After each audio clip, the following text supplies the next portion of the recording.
Why does it hurt so much when the day breaks? Why does it hurt so much when the day breaks?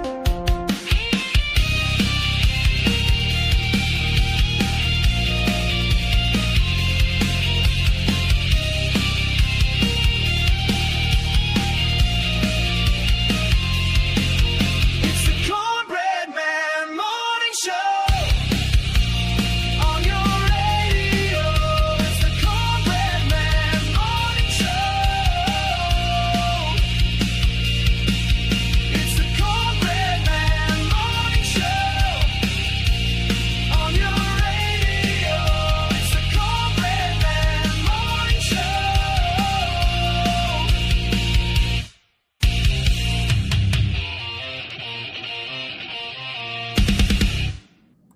And good morning. Welcome to your Friday, January the 30th.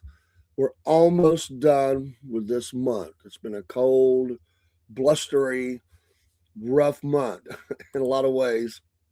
Now we go into the frigid, maybe not. I think it's going to be warmer in February than it has been in January. For us, anyway. That's the way it happens around here in the old North Georgia tri-state region. It is a cool morning, a cold morning, I guess I should say. But it is, let me see if I can push. There we go. It is a cold morning, but the temperatures are to warm a little bit. Happy Friday. Welcome to your weekend, or the start of it this afternoon. I hope you have good weekend plans. Every day is a blessing. Every day is a day that God hath made. Let us rejoice, be glad in it. He has woke us up again and given us life and eternal life through Christ Jesus our Lord. I am so blessed today. We enjoyed the shows last night. Thanks for everybody stopping by. I appreciate talking with everyone, and had a lot of fun. It was good to be kind of back. I'd kind of been off a little bit, and it was good to be back with you. And Biscuit Boy, always in rare form. Had a lot of fun with him, and we'll be back on together tomorrow morning. Tomorrow morning, we do our Saturday morning show, and looking forward to that. That's been a fun show. We will get back out live. We're doing those in the studio right now, but we will get back to doing those. It's the problem is that the places we were, they don't really open up enough time for us to get ready if we're on the inside. We could do the coffee shop. It might work because I think they do open at 8, but we get ready before 8. So it kind of pushes us a little bit, but when the weather's better, we'll be back street side somewhere. It'll be other places as well. So it's just, I'm not going street side right now. Well, all right. Let's get with our Bible verse in today. It's a great one. They're all great, but this is creme de la creme, as you say, of Bible verses, because this one, you better know it, and you can't wear it out. You cannot wear this verse out. 1 John 1:9, that if we confess our sins, right? We got to confess. He is faithful and just to forgive us our sins and to cleanse us from all unrighteousness. 1 John 1:9. You better know that as a Christian. As a Christian, it's not going to help you too much until you're born again. But once you're a Christian, 1 John 1:9, you're going to need that because we mess up as humans. We mess up really bad sometimes. I'm not even talking about willful. We just do. We're failures. We fail a lot in this life. I fail a lot. And, you have to know that verse. You have to practice that verse. There are a lot of Christians who seem to think that they never do any wrong. They're just walking on the clouds, walking on the water. Never a bad day. Never a bad thought. Never make a mistake. Never have a bad intention or nothing. They're perfect. So they think. So, I mean, I know I'm not. So, it doesn't bother me a bit. I love that verse. That was one of the best things as a young Christian to understand was the power of that verse. And people, tend to attack. Some people they're legalism. They attack Christians who you just have a license to sin. No, you don't. You don't. There's still ramifications to sin. Absolutely. Just because you You confess that sin doesn't mean you're not going to have. There may be legal matters you got to take care of. That doesn't get you out of that. You know.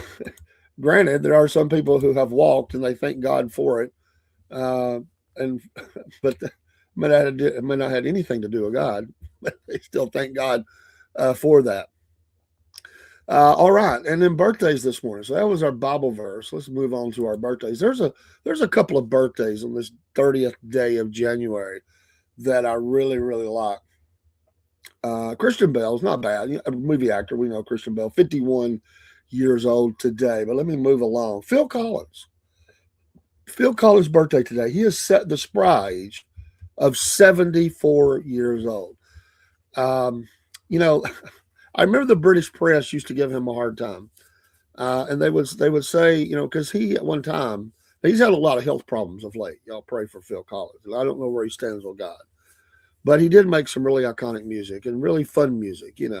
Some everything from love, kind of love songs to dancing songs, fun songs to some heavy, kind of heavy songs. I'm talking heavy as in the content, so make you think, But he was really good. Still is. Pardon me. He uh, he was accused by the British press of because of his success. You're supposed to be like this starving artist, I guess. And at one time, this guy probably had, I don't know, 3 or 4 songs in the top 20 in the world. I mean, the guy was just a hit machine. It's just what he did. So he was criticized for that.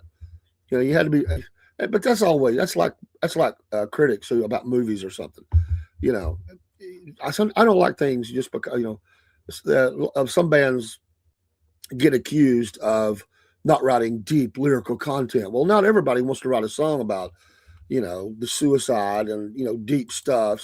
Sometimes lyrical content doesn't have anything to do with the song.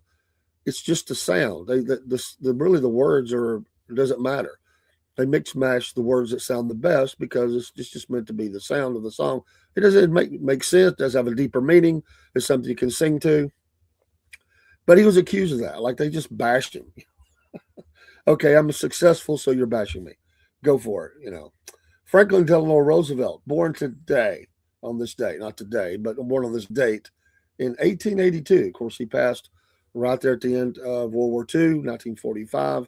And, but his presidency still leaves with us a lot of ramifications because of things that he put in place. So, your tax dollars will thank you, or not thank you.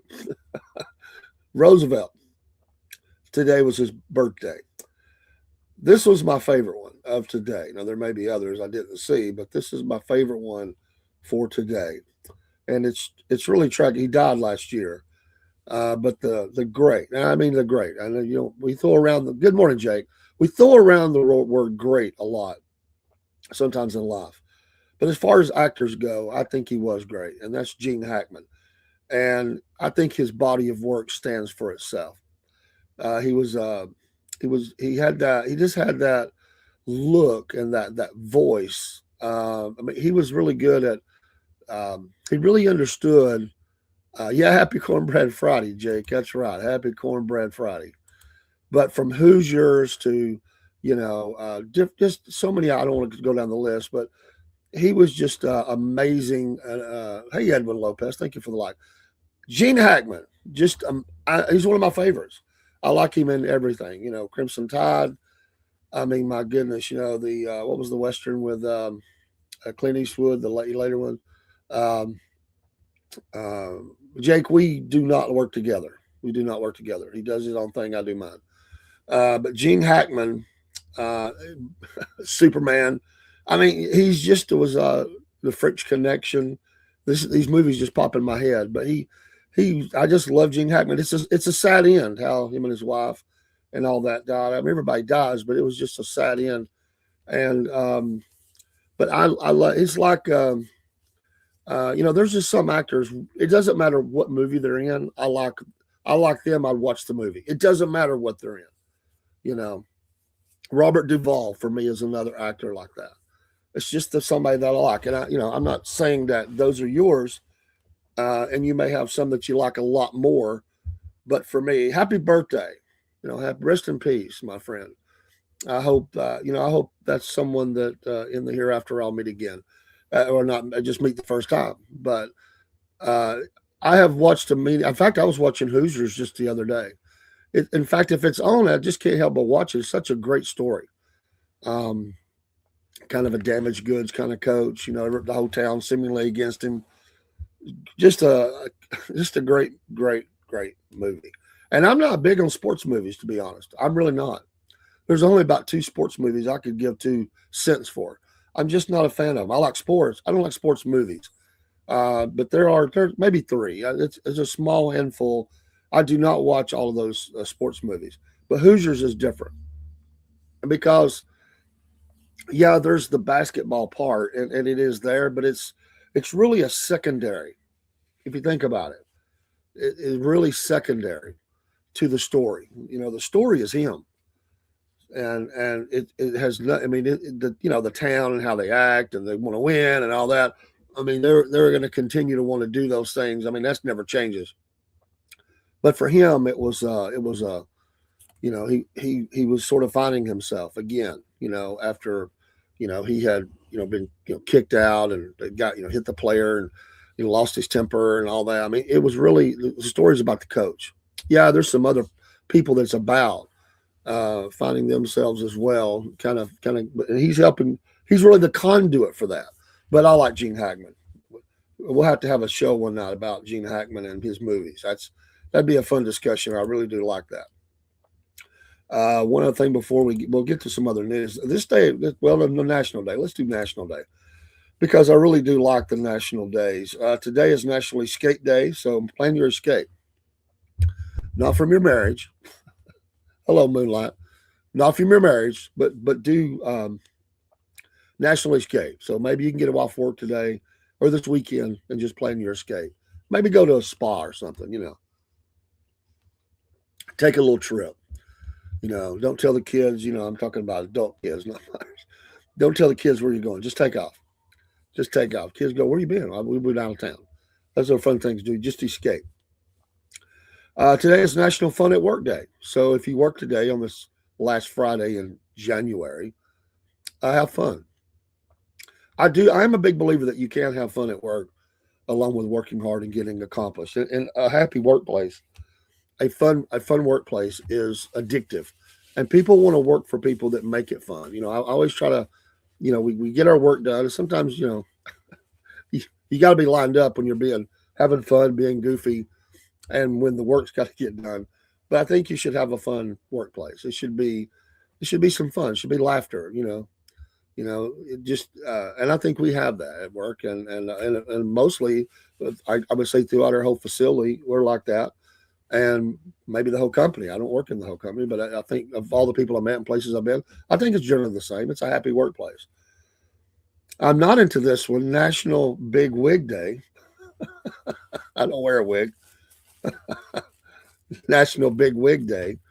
Okay, so some of you can have fun with that. I mean, I'm not a fan of this either. National Croissant Day. I'm not a croissant fan. I'm just not. Don't really care for the croissants, but that's okay if you do that. That makes it good. It makes it okay. National Croissant Day. Have it your way, baby. But Big Wig Day, yeah, go big. Like 80s, go big. I was talking to a lady yesterday, dear.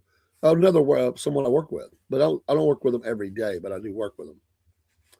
And we were talking about music, and we come from two totally different backgrounds. Two totally different backgrounds. Her story is really unique to my story, just different. Even the immigration story, her family, just amazing people. But we found out we have a really a love of music that really is close. I mean, it's really close, and I didn't know that. And that just comes when you talk to people and you get to know them and you learn about them. Then you find these things out, and I thought that was pretty cool. I thought that was pretty cool that we and what started it was a Charlie Daniels discussion. Jerry Barrett. Big Wig Day, is that the day you celebrate your boss? Uh is it? I mean, maybe I'm missing that. Is it? Uh no, it's not. It's fundraising actually. bringing aware. So I sort of missed it anyway, but sorry, my voice is still not back. Just bear with the bad sound. Bringing awareness to a cause close to many hearts, National Bigwig Day. It's the well, no, let's see, hold on, hold on, hold on. I mean, it is in fundraising. It has kind of a dual win, an expression of the potential inside of all of us, and an entertaining opportunity to positively impact the lives of others. To do this, we must dust off our hidden talents and bring them forth without hesitation. So let your inner self come out, Jerry. Oh, it is at your house. So be bold and even a little courageous.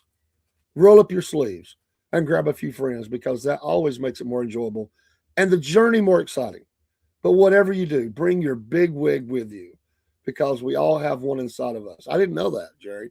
You got a big wig inside of you, man. And even big wigs need to have fun. So to be a big wig. You just tell your wife today, you are letting your wig out. You are big stuff, baby. Have fun with it.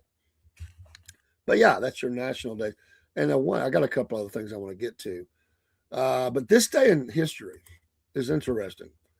In 1649, I wasn't alive then, if you didn't know that. King Charles I was executed. I mean, that would be a pretty big story, right? King Charles I was executed.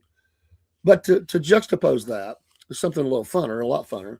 1933, the Lone Ranger debuted. Jerry, did you listen to the debut of the Lone Ranger, 1933? That's almost 30 years before I was born. Or yeah, before. In 1948, Gandhi was slain. So we go bad, good, bad. 68, the Tet Offensive starts. Another bad. It was a bad time. A lot of people died. In 1969, the Beatles rooftop concert, which I don't remember. Um, that, that, that will help me see Gene Hackman before you do. Amen, brother. Bloody Sunday. Ooh, rough stuff. But that was in 72. 1973, the first Kiss album. Yeah, that Kiss. The guys in makeup. This was their first. They officially changed their band's name from Wicked Lester. That don't sound good. To Kiss for the first time. But that's even pre-makeup. So 1973. And the rest, as they say, is history. Oh my goodness. Oh, you know, it's one of the Kiss is one of those bands. It's kind of people either like them or they hate them. I mean, but I was listening to a guy yesterday who was talking about, Kiss kind of got into the disco with that song "I Was Made for Loving You." I mean, it just it's the radio version has a lot of. I mean, it does sound disco. But I was listening to a guy and he said when he went to see him in concert, he figured that was the time to go to the restroom. But he said actually they stripped it down and it was more rockish, and so he said it stayed and sung every word. So they kind of dressed up a little bit more than disco. Nothing against disco. I mean, I think probably Broski, did anyone actually listen to Kiss? Well, yeah. I mean, they did. I mean, they made a lot of money, dude. A lot of money. I mean, at one time they were the biggest thing going. I mean, but it is a show. I mean, let's face Kiss was always it was like a theater thing.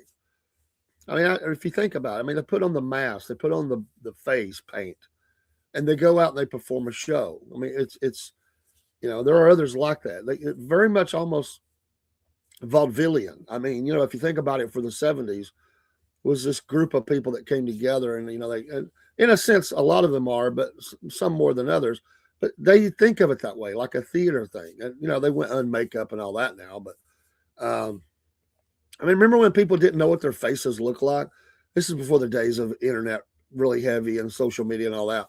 So I remember watching a news report, and Gene Simmons is going around with like a scarf over his face because he didn't have his makeup on, and they're all trying to get a look at what he looked like. Am I sure? Yeah, they made a lot of money, dude. Man, they sold everything you could put your name on. I mean, everything.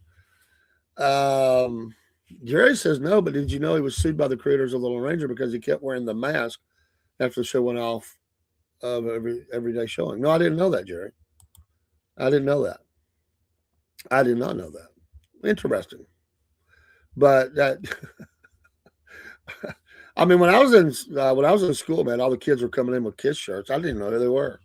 My family wouldn't let me listen to nothing like that. I mean, and I was like, Kiss. I saw the lunch boxes, the T-shirts, the pins, you name it, they put their name on it. There's no shame with them. I mean, some people they filter through the offers and they only try to put their name on what they think is going to be successful. And I remember, I don't know if it's true or not, but one time, Hulk Hogan said in his little show that he was offered the Foreman, what became the George Foreman grill. He was offered that first, but his wife thought it was, wouldn't go anywhere. It was going to be an embarrassment and blah, blah, blah. So in that show, he's like giving her a hard time. Yeah, thanks, babe.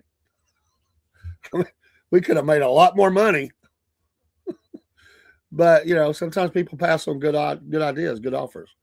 But it sounds quirky to them. It doesn't sound like it's going to be anything. But they may, George Foreman said, thank you very much. Too many people, that's all they know him by, George Foreman Grill. That's true, Jerry. Yeah, Gene Simmons was Jewish. Yeah, they changed the name. His mother went through the Holocaust. He said he did it all that he did to make her life easier. He never drank or did drugs. Yeah, I mean, he has a very carnal side to him. Nowadays, no, because he's been married for a long time and kids, but he lived that lifestyle. But that's true. Yeah, they were. He was a school teacher, right? I mean, I think that's what he was, a school teacher. And but to change the name, which happened a lot. But he is a big believer in making money. I'll tell you that. Gene is one of those guys. He has the way he looks at kids in the South listen to Kiss. Oh yes, broski. Oh yes, without a doubt, dude. I mean, come on. But they they decided to I mean, they were artists and band. I mean, writing music, but it was really the makeup that kind of started setting them apart. That transformation really hit.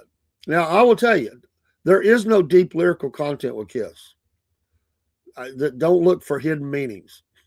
There is one meaning, and it is all sexual. I mean, which a lot of music, rock music is, but theirs is very. I mean, reading their lyrics is it's like Smut magazine or something. I mean, for the most part, maybe except for Beth and a couple of others, but they didn't get deep in their writing.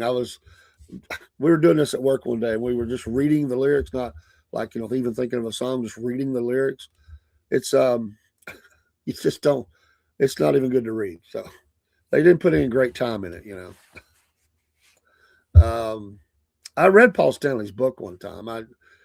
He's very egotistical. It's all about him, and he's a narcissist. But he's a funny guy. But I found some parts of the book that I really did like in relation to his son, who is an artist himself. I see him all over the videos and stuff. He looks, a lot like him.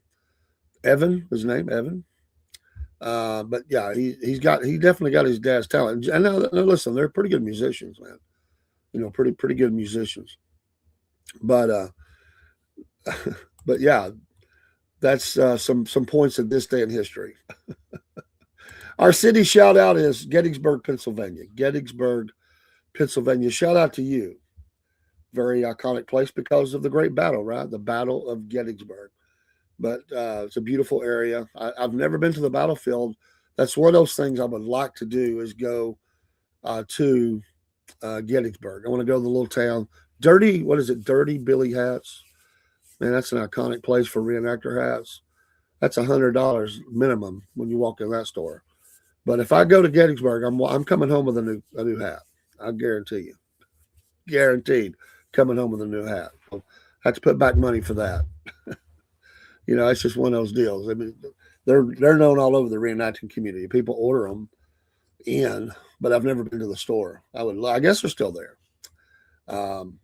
Gettysburg is one of those places. They'll never like do anything with a battlefield, thankfully. but it is an area where progress is encroaching, kind of like Chancellorsville. I mean, all of the places, you know, progress. Some of those areas are, some of the wooded areas are, it's being developed up. So I hate that. But like I went to what was the area I was going through? Appomattox, and it's just all woods and stuff. I mean, it's out in the middle of nowhere. I like that. Just pops up out of nowhere. I like that. I mean, I'm not against progress. I like progress. I mean, but I like also us to keep our history and keep. We need to have places you just go and get away. Just forget progress. Build somewhere else. You can build your concrete jungle somewhere else.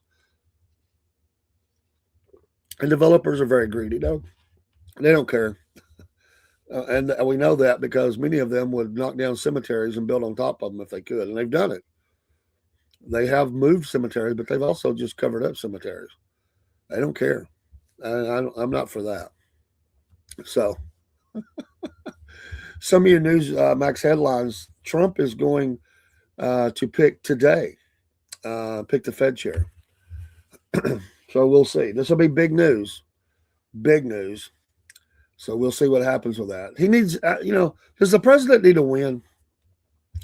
If you listen to the tea leaves, if you read the tea leaves or whatever you want to say, it seems like the president, he's got a lot going on, but there's some people even in his own party that's kind of mad at him right now, a little bit. And it seems like he needs a win. He needs a new win. We got to have a good financial win. The midterms are coming, and they're coming quickly. And the president kind of needs a win. He needs something big, And I would say you will see an all-out push for that win to occur in these next few months. And one of those, I think, would probably be Russia Ukraine, if he could find some way. And they're working on it hard. If he needs a win there, I think, on the foreign field, probably needs a win to get this board of peace or whatever he's got going on, and I mean, he kind of needs a win there, I think, and he's got to get the Palestinian issue kind of moving in the right direction for him. I'm just saying politically, he probably needs to get. I wish he was out of it, but get some building going on. I mean, they got to get safety, security, get some building going. That would be a win for him, but he needs a financial win at home. There's still tough things going on, and this is a big deal. It's a big deal. We need to get some things settled. The tariff issue probably needs a win there. Listen, business. This rattling of the swords using the tariffs. I mean, it's effective to a point, but probably needs to be in the backstory for the rest of his days as the president.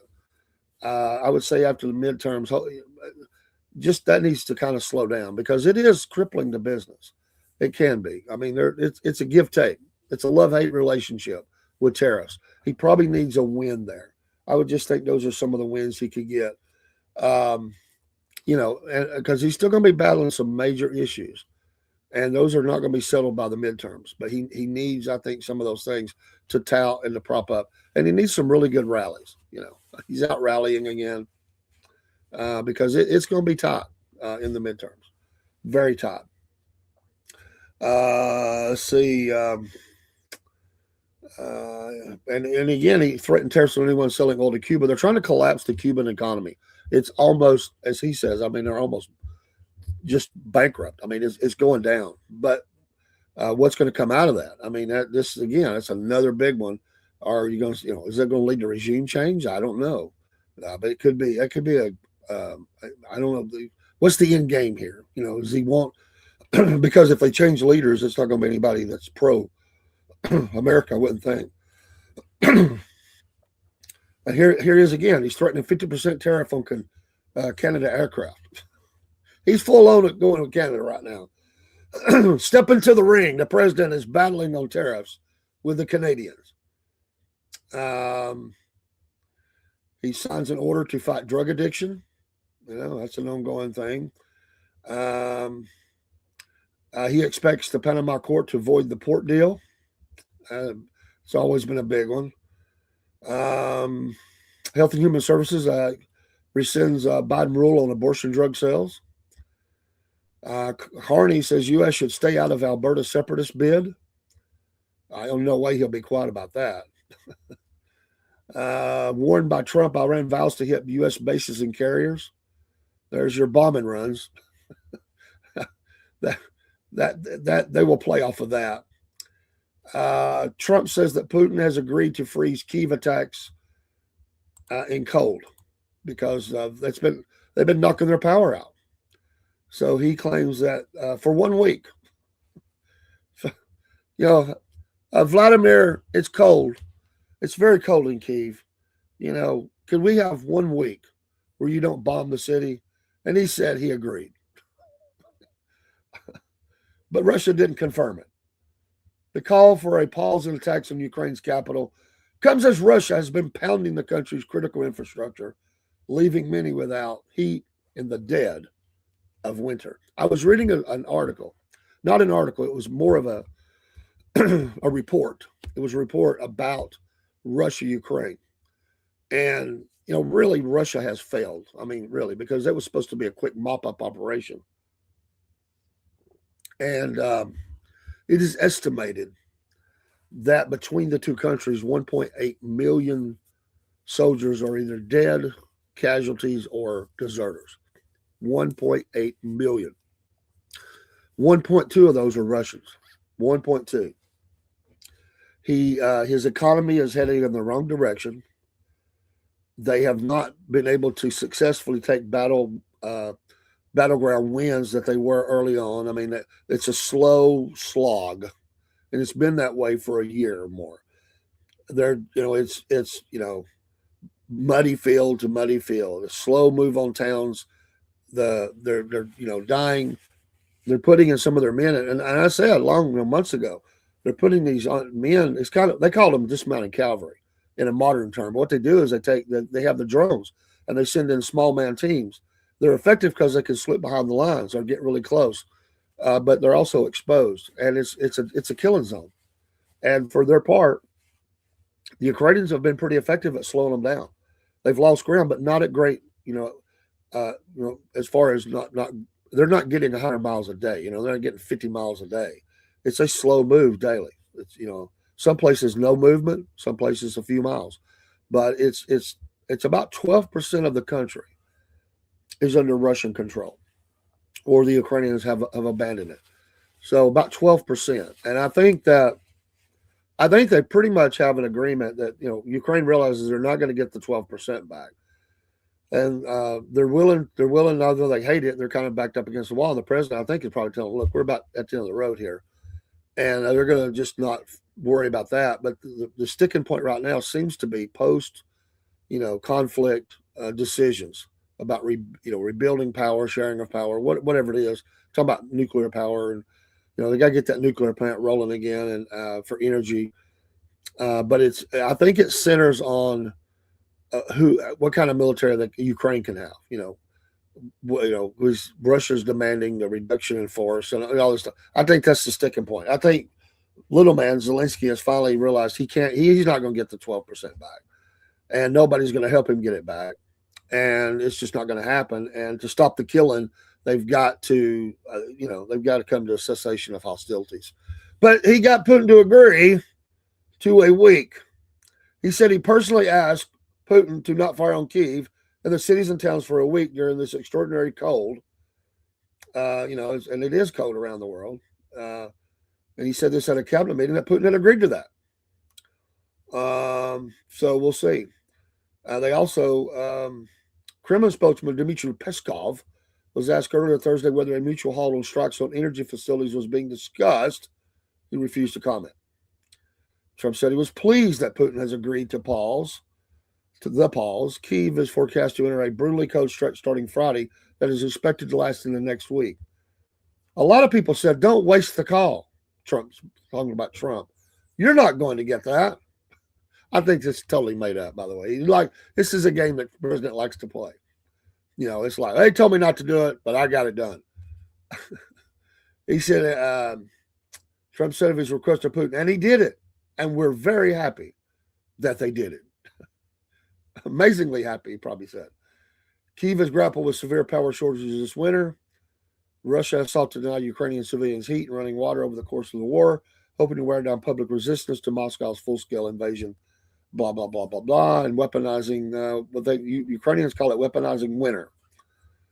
So at the end of the day, suffering still goes on. This is a rather long article, but they do follow up on the report that I read because they say that by spring, the dead, injured, or missing will reach 2 million soldiers.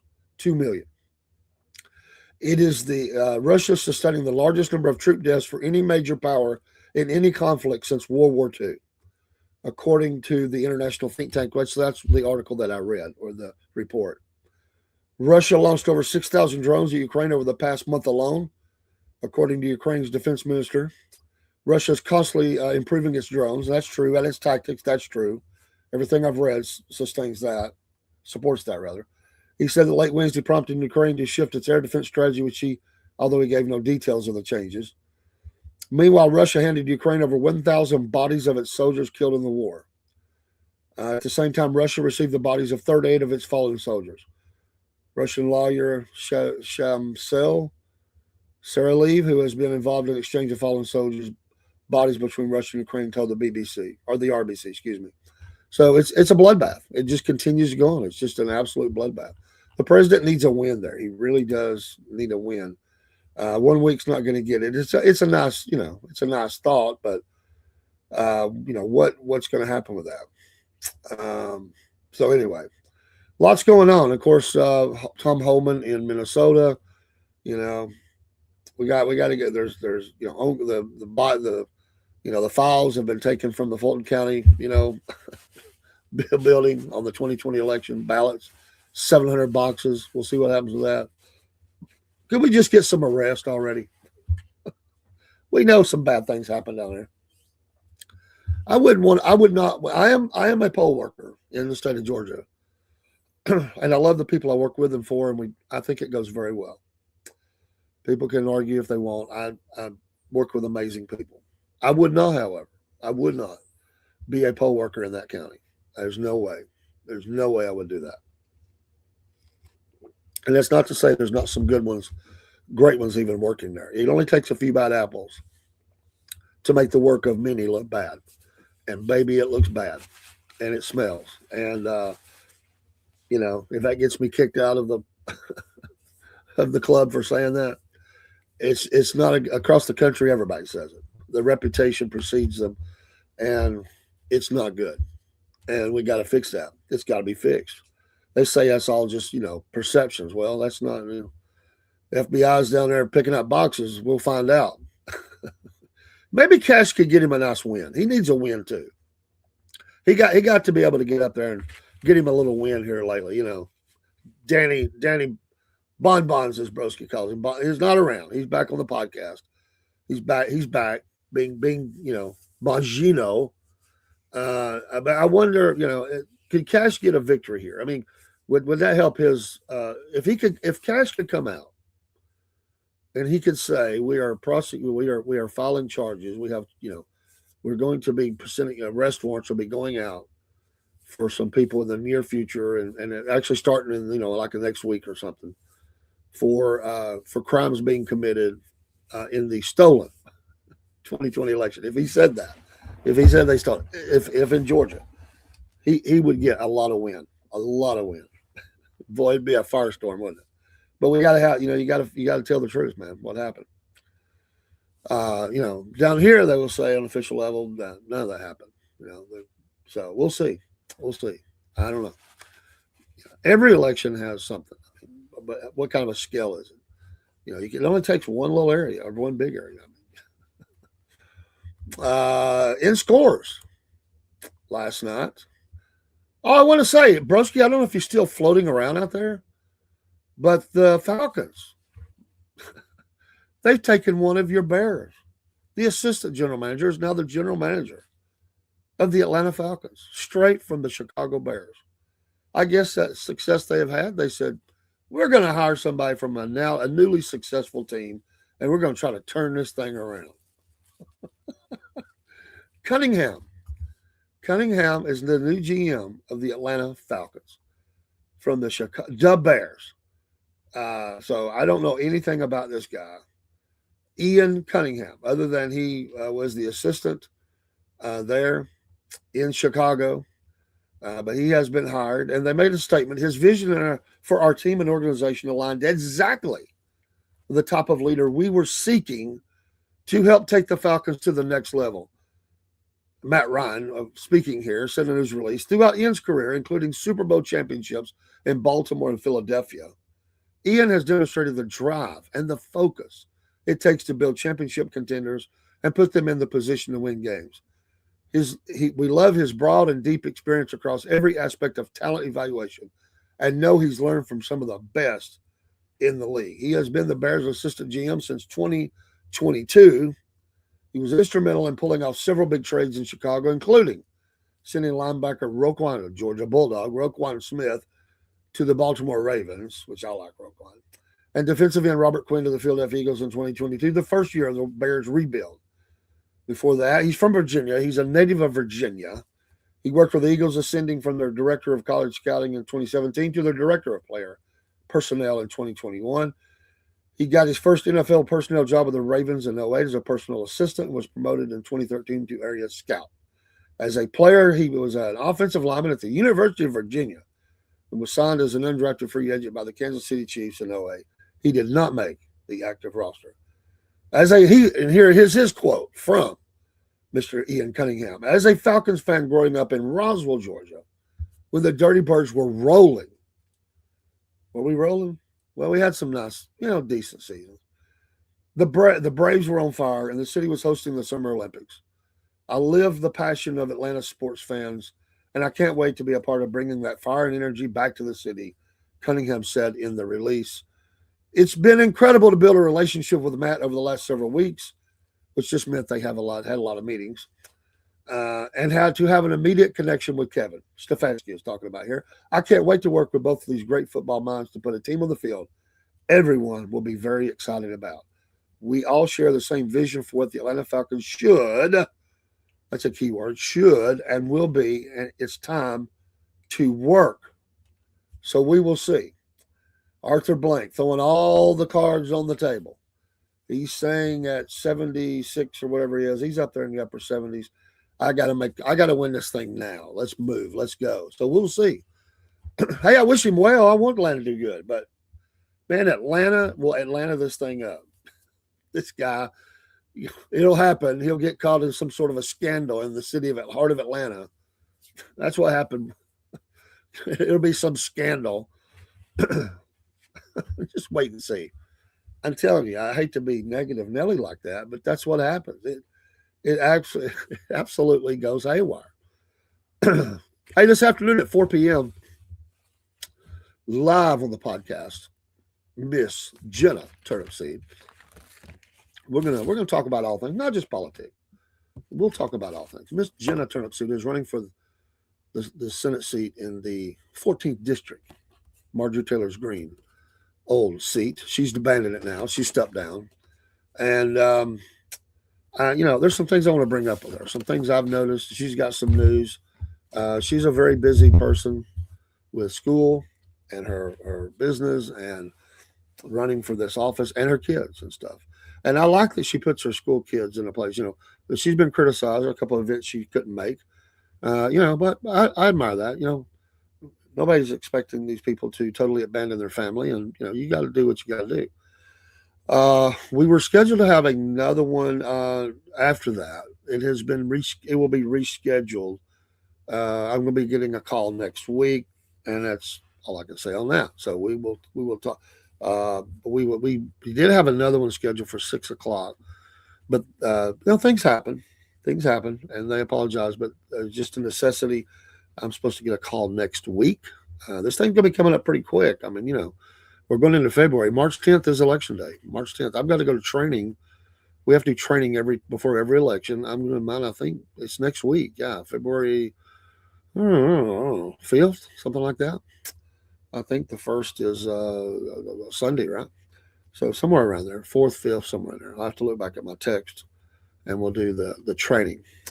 Because we get ready for another election. Get your mind wrapped back around all the material, all the paperwork. I'm kind of I'm not the manager. I'm an assistant, but I help kind of arrange all the paperwork and make sure that the leader has everything he needs in the way that he needs it, in the order he needs it. And I'm making sure everything, all the I's get dotted and T's crossed and signatures and all that. There's a lot of steps to it, so we work mutual on that. But when you got everything, you got a lot on your mind. You need somebody, and that's become me. I get everything laid out. We go through it step by step, and we at the end of the day, we make sure we got that. So there's a lot to it, folks. A lot to it. It's not. I think people, from the outside, I can tell you don't have a. You would never understand how much paperwork there is. There's paper for everything we do, for everything we do. There's a lot of legalities, and those things I could be called into a court and put on the stand. For all of us could, because we signed those documents. And so if anything ever came up, we would be the ones brought on the stand because we put our John Hancock, as they say, the John Hancock. I don't know how it became. I guess it goes back to those colonial days, but the John Hancock. But yeah, to say it's like when you buy a house, that would give you an idea. But it's not just signing. There's a lot to fill out, and it has to be done absolutely perfect. Not close. This is not horseshoes. It has to be absolutely perfect. It's elections. And so that's the expectation. That's what we deliver. So there is no like, it'll be okay. No, no, no. It is absolutely have to be perfect. And there is no going home until it is perfect. And so that's the way it rolls. But I like that because it gives me confidence in what we're doing. So anyway, we'll talk more about that. That's going to be coming up. We will definitely go live on election night after I get back. Be late. We'll talk about it. It's just a, we'll kind of see. That's the special. Then we turn right around. Boy, midterms, and we're going to really heat up on that. I've got to get back with my guy. I've got a guy that's running in the Bronx. He's supposed to be on with me. I'm going to get in touch with him.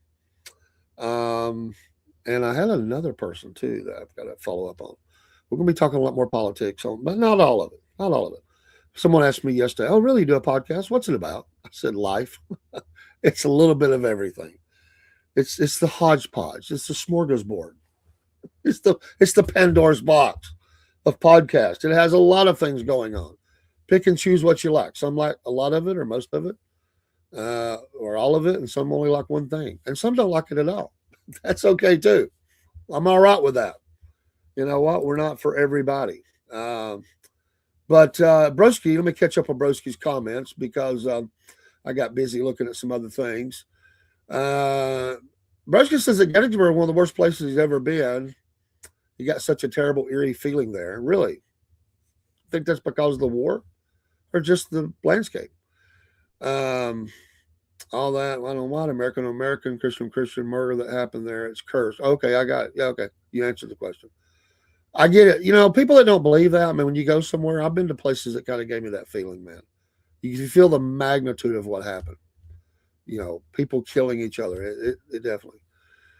I don't feel well when I've been there.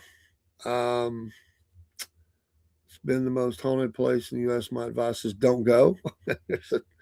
uh, Russia says, Dave, there's no way more Russians have died than Ukrainians. Not even close, but that's what they report. So I can only say what they report, my man. But that's what they say. But a lot of people have died. There's no doubt about that.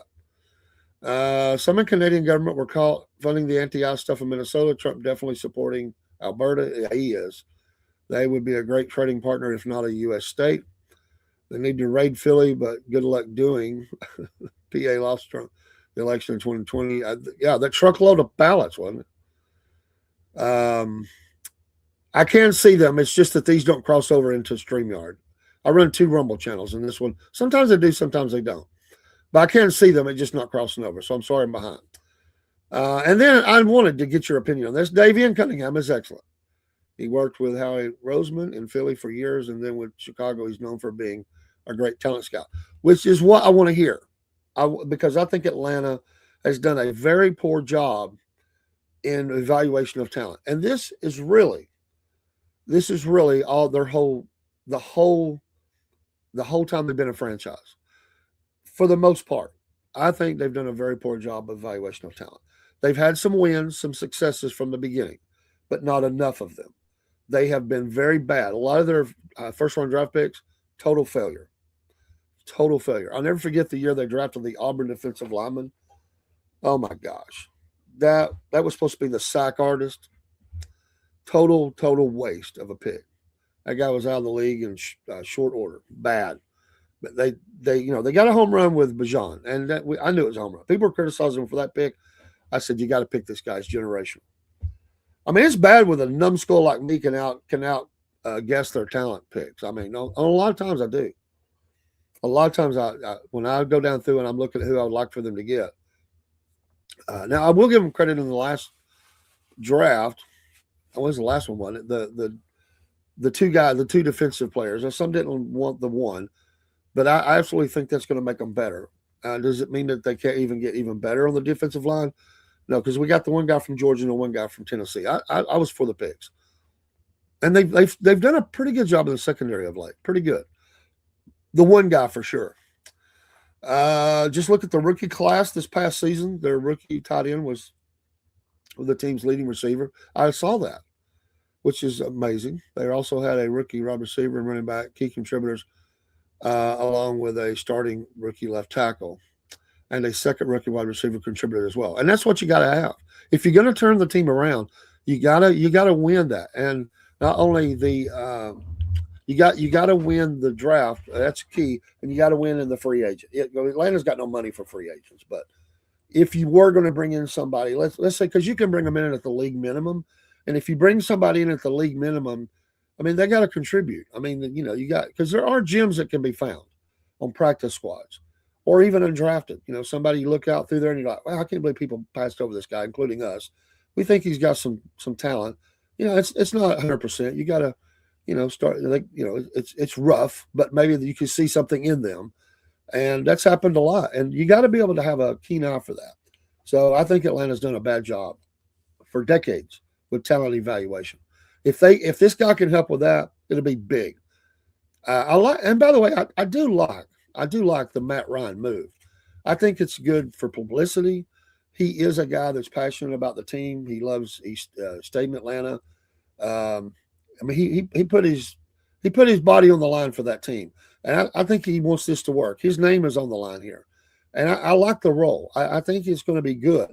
And if they can't, I'm just not a Stefanski fan, but you know what? I wish him well. I want him to do well. Broski says Falcons have young talent both sides of the ball. If they can get their quarterback situation figured out, look out. Stefanski is an excellent coach. Well, maybe he is. It just hasn't materialized. But I tell you what, I wish we'd have got Todd Monken because one of the things they got to do is they got to have better creativity on offense.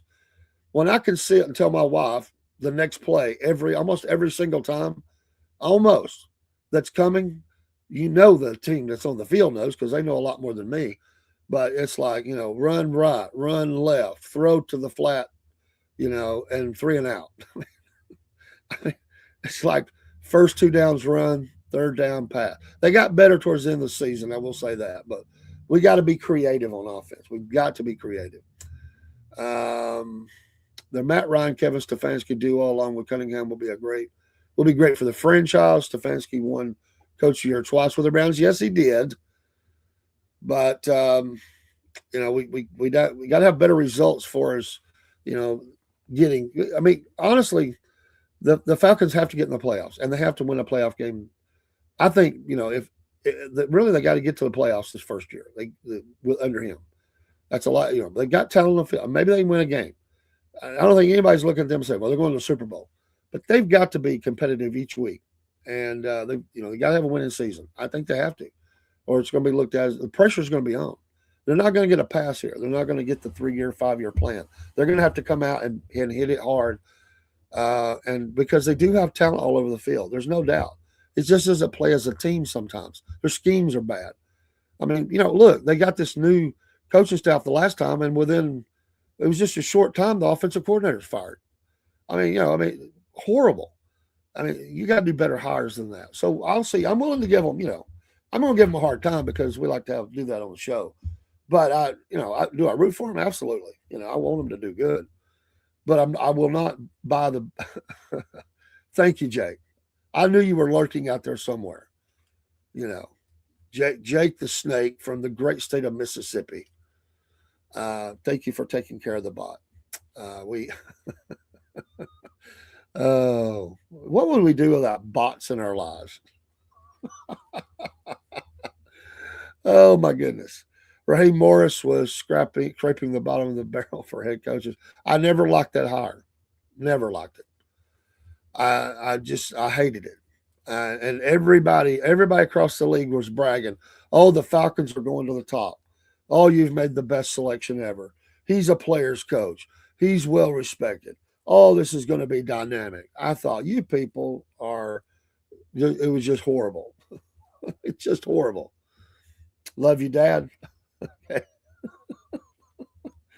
uh, I got to get off of here. I do got to get kids to school and go to work. And it's Friday though.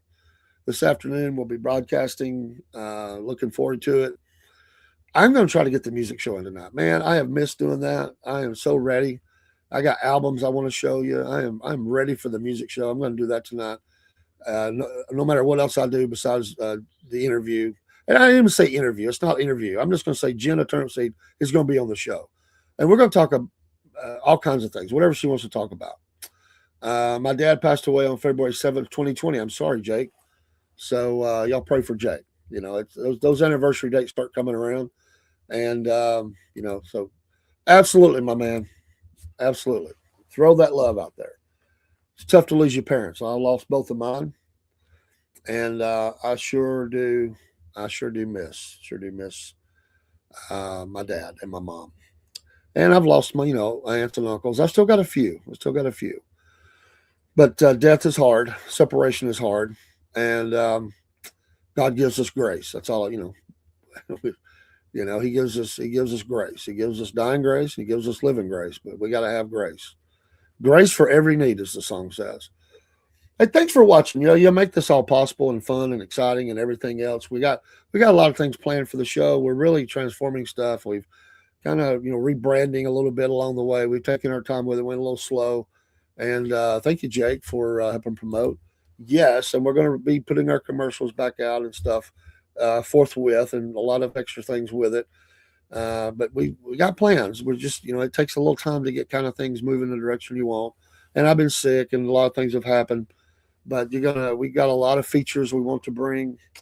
The book club is starting, the Wolf Nation Book Club. We're going to be having we pretty much have averaged an author a month for the last 5 months, and we have a new one. I'm setting the date now. He wrote about the trial of Buford Pusser, and he wants to be in studio, and I look forward to it. He's going to talk about evidence, because they're trying to rake him. They're trying to rake the memory of Buford Pusser over the coals right now, and there's people standing up saying "Stopola," But I look forward to having him in. But we're going to start the book club and start recommending books. We already do that.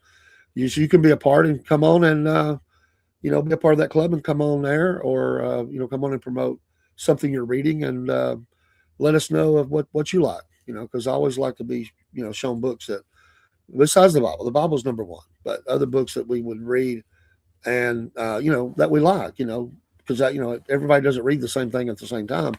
But the Wolf Nation Book Club, it's really going. I just got to get it off an official way. So the authors series is a part of that, and we're going to be going live from Book and Barrel soon. We just hadn't been able to do that, but live from the bookstore there in Ringgold, we're going to interview people as they're talking about their books. I'd be a part of that as well. Maybe we'll meet.